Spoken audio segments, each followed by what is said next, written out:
Hey everyone, we're LANY and we're hanging out with Rob on Front Row Live. Reunited with my boys here. LANY, congratulations. New album is incredible. Now, when this band first kind of started, you guys were very, you guys let me know that this band is not guitar driven. Oh, really? And this new record, it's like there's more guitars in this record than ever before. And I really enjoy that. Take me into the recording process of this album and going into the studio with Mike. I'm glad that you brought that up because it's one thing that we set out to do as a band is to never make the same album twice. Right. Which means that you can't do what you did before and expect a different result. And so we brought in a guy that was older and wiser and somebody who could, look at us subjectively and go, hey guys, this is what you're so good at. This is what you're not that good at. So it's either get better at that or not try to mess with that and focus. And that was really cool. And it's not like we let in 1,000 people. We let in one guy, really, and a couple songwriters that were so amazing to work with. Like I'd go into the room with them and just kind of flesh out some ideas. But it was so much fun making this album, man. I feel like this is a challenging record to let people in, especially because it's so you're taking us into your life. Like you're opening up on everything on this record. Yeah. So vulnerability is just insane on this album. So what was that like when you're working with co-writers this time around? There is some thought kind of behind it. When I had never really co-written before, and I had a couple times, but nothing like what I did at the top of this year. Right. And I did learn really quick, who I gelled with the most and what really seemed to work, what made me feel the most comfortable. And that sounds kind of silly, but I found writing with female songwriters a lot more comforting, and it made me feel way more safe. And I was not filtering my thoughts or my feelings with them. Whereas if I was in a room with a guy, I'd be like, I feel weird talking about this stuff.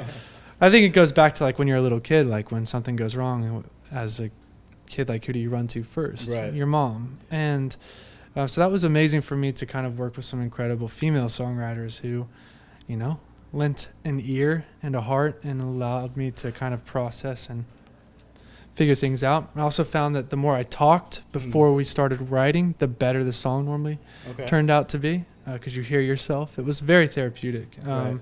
So that's like on the side of being vulnerable and working with people like that. Yeah. Now, Jake, this time you're not in the living room recording your drums.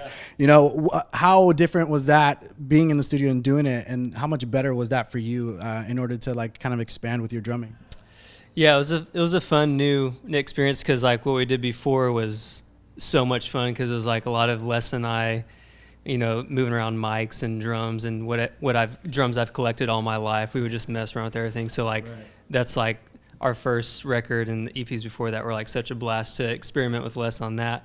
And this go around with Mike, he just has a big studio, so we're able to test out what he had in his studio, and we did a lot of tracking drums, and then we had a lot of program drums that we would layer, and because like on older stuff we had like minimal tracks, and this one we have lots of them kind of buried in there, so it was fun kind of messing with layering stuff and finding like a perfect balance. Yeah, he had like a lot of extra toys too, like concert toms and some roto toms, which was awesome. Like claptrap, which was like what they used in the Michael Jackson stuff. Nice. And he would run like Jake's drums through tape and things like that, and then That's sick. Mm-hmm. Yeah, that's sick. Now for you with guitars, like tell me your experience with this record. And for example, for me, the song "Let Me Know," like that little jazz solo in there, like was incredible. Let me tell you all about guitar. I didn't play that. I play guitar on stage because that's what this band needs me to do. But we had a good friend of Jake's come in, Taylor, and he just rocked all the guitars. Yeah. Yeah, I wrote this song. Yeah. Taylor Johnson, thank you. Yeah, I wrote "Let Me Know" with a kid named S.G. Lewis. Okay. Yeah. And that was the guitar solo that he played on the day that we wrote it. And I don't know if we all just got so married to it or so used to it, but nothing else felt. It was more just like, Taylor, can you just recut that and play the same notes?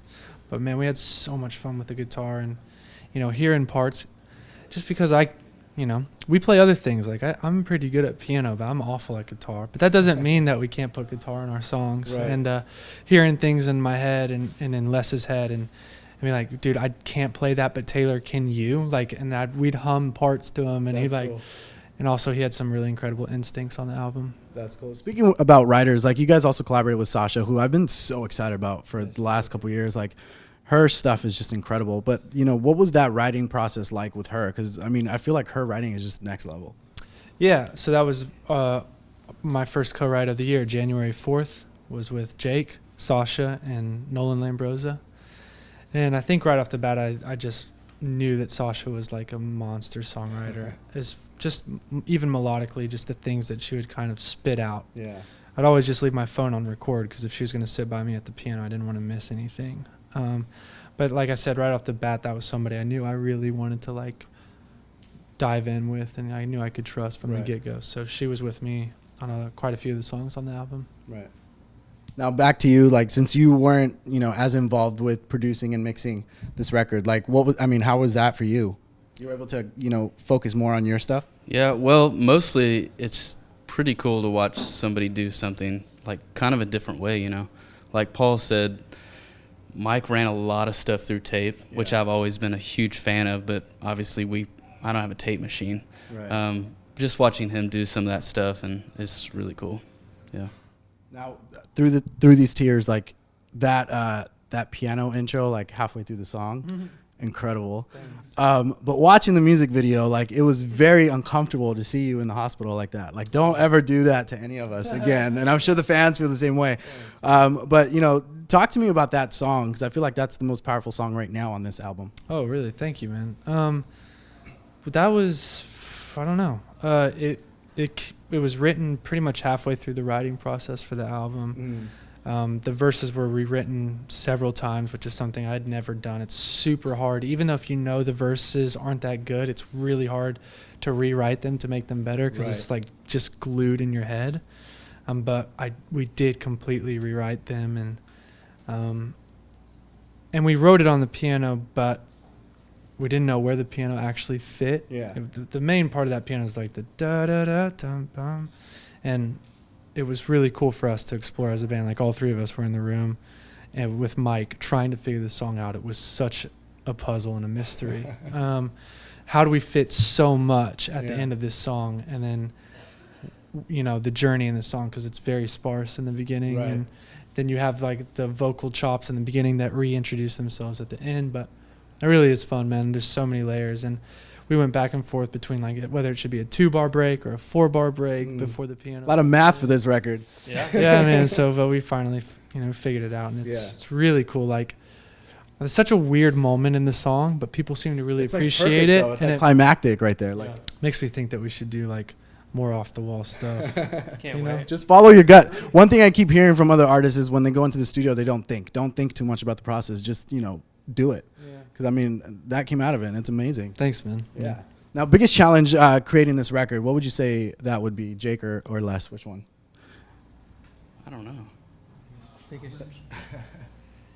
don't know. Yeah, it's like he's talking on Through These Tears. Sometimes we get stuck on a part, and then we're like, well, how do we find this? But it was just us grinding and kind of feeling inspired in the moment to what would finally end up being the part. But sometimes it took a second. Sometimes things came clearly and quickly. Sometimes we had to fight for it, but we get there. Yeah, I mean, it's kind of simple. Like the first album, all the music was written before the lyrics and the melody, basically. Like Jake and Les would build these amazing beats that I would just kind of write chords and melody to, and a lot of times we'd fill in most of the song and then add the words, whereas this was the complete opposite. You had like a piano and a vocal, and you're like, well, you know, what do the drums sound like, and what sounds are we going to use like on the synth? And so that was the part that was where in the beginning, like the sounds dictated the words. Now the words were dictating the sounds, and that was new for us. Do you like that better, or do you still want to continue to experiment more? Both are great. Yeah. Both are great. Just that was the season that we're in. Right. When did you know this album was done? Because you didn't necessarily go in to write a record. Well, we have like our year planned out. Like we just had a phone call 4 or 5 days ago about all of 2019. So we could tell you where we have to be. So we knew that like at the top of this year we had like X amount of time at home. Right. And instead of being at home, I kind of just wanted to write which, you know, I still got to come home, but you know what I mean. So it's actually literally 51 days on the dot of writing. But the last song we wrote from Malibu Nights was on Valentine's Day, Okay. which is why that song's called Valentine's Day. Yep. Now, 9 tracks on this album. Is this like a throwback to that apartment back in Hollywood when you guys first came out here? It's a nice, happy accident. Is it? It's a cool coincidence. It wasn't on purpose. Yeah. I think it made the most sense, though, for us to make Malibu Nights 9 tracks, and I think we said what we wanted to say, and now we'll move on to the next. Right. Now, you guys made Philippines go crazy last year.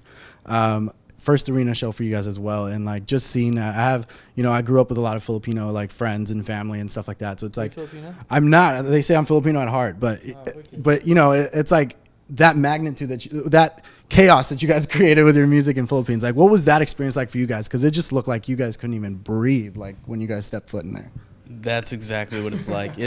I mean, that's probably the most unreal experience I've had being in this band.